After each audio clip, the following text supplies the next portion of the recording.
জাতীয় সংসদের প্রতিবেদন।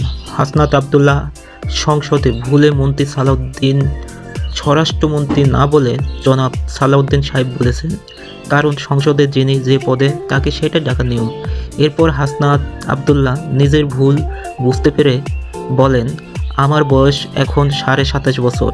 সেদিকে মাননীয় স্বরাষ্ট্রমন্ত্রী আমার জন্মের আগে থেকেই এমপি। আমরা নতুন, আমাদের ভুল হতে পারে, আপনারা শুধরে দিলে আমরা সংশোধন করতে রাজি। হাসনাত আব্দুল্লাহর কথা শুনে স্বরাষ্ট্রমন্ত্রী হেসে হেসে বলেন, অল্প বয়সে সংসদে আসাটা ভাগ্যের ব্যাপার, এতে অনেক কিছু শেখা যায়। আমি মনে করি এটাই রাজনৈতিক সৌন্দর্য। এখানে ভুলকে স্বীকার করে নিজের ইগো সাইড রেখে সেটা মেনে নিতে সবাই পারে না, যারা পারে তারাই জিতে। আসলে এই নিউজটি আপনাদের কেমন লেগেছে অবশ্যই কমেন্ট বক্সে কমেন্ট করে জানাবেন এবং আমাদের সাথেই থাকবেন। যারা এখনও সাবস্ক্রাইব করে নাই চ্যানেল এবি নিউজটি, অবশ্যই তারা সাবস্ক্রাইব করবেন এবং ভিডিওটি বেশি বেশি শেয়ার করে সকলদেরকে দেখার সুযোগ করে দিবেন। আল্লাহ হাফেজ।